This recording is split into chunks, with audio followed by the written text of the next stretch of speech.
We're here with Peter Mohn from m1nd-set, and I'm pleased to say that he's agreed to do one or two key interviews for us, hopefully in a part of a little series. But before we start anywhere, we're actually going to ask Peter what Peter's involvement is in the research side, and you've become much closer to generation, as we've noticed. Peter, is this a new powerhouse research company? Have you taken an equity? What's it all about?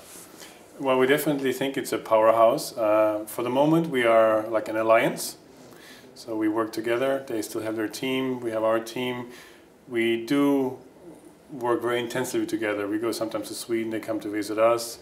And we have a few mutual projects, especially the business intelligence service, which is like an interactive tool. We're working very intensively, which we're mainly presenting in Cannes this year. Okay. And I mean, what will you be able to offer together, which you weren't able to offer apart? Yes, that's a very good question.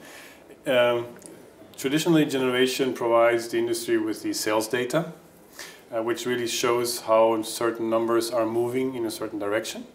What we do at m1nd-set, we explain how and why people behave in a certain way.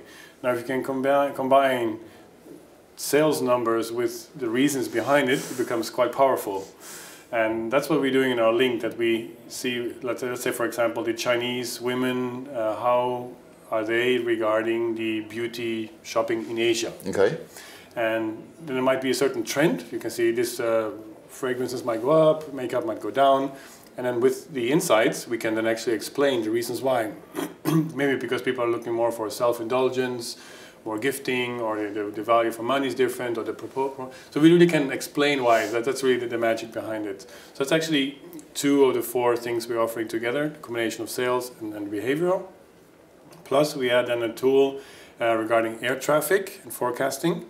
And this is basically based on the fact that we work together with IATA since 15 years now, where we do the world's biggest syndicated customer satisfaction for airlines, which means we have a strong partnership with IATA. And IATA has a database of travelers, of direct bookings, which means that most of the people nowadays don't book over booking systems anymore, but a little bit more than 50% book directly with airlines. So maybe when you travel, Doug, you might book directly with an airline, and more people are actually doing that. And with our partnership, we have access to these direct bookings, which is very, very close to reality. That's very interesting, because I don't think people readily know that you do that.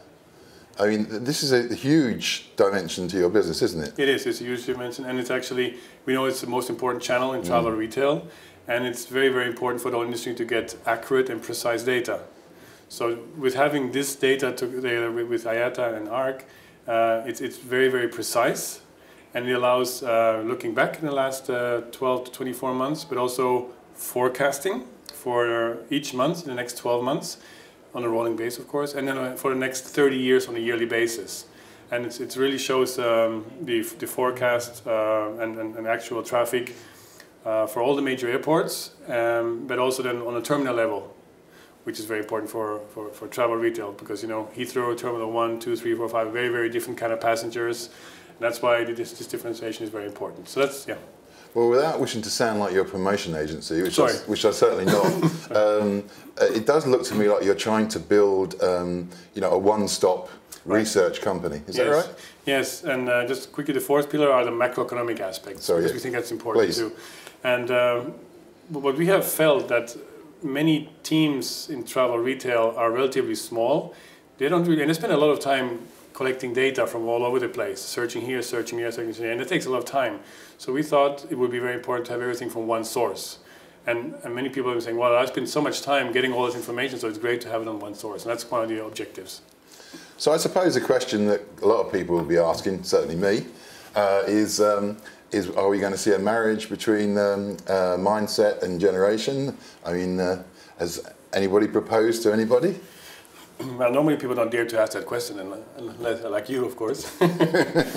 But we decided when we started working together that we want to focus on developing this product together first, getting to know each other.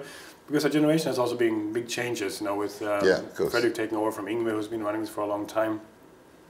So we haven't really proposed yet. So it's an alliance at the moment, but which works really, really well. But maybe there's going to be a marriage one day. It could really be. Who knows? Yes, who knows? Yes. But I mean, basically, you obviously work well together. Otherwise, you wouldn't be here, would you? Yes. Talking about it. Yes, and it seems also that the Swiss culture goes very well together. And that's of course important before you actually get married. I think it's like a little bit of a honeymoon phase, maybe.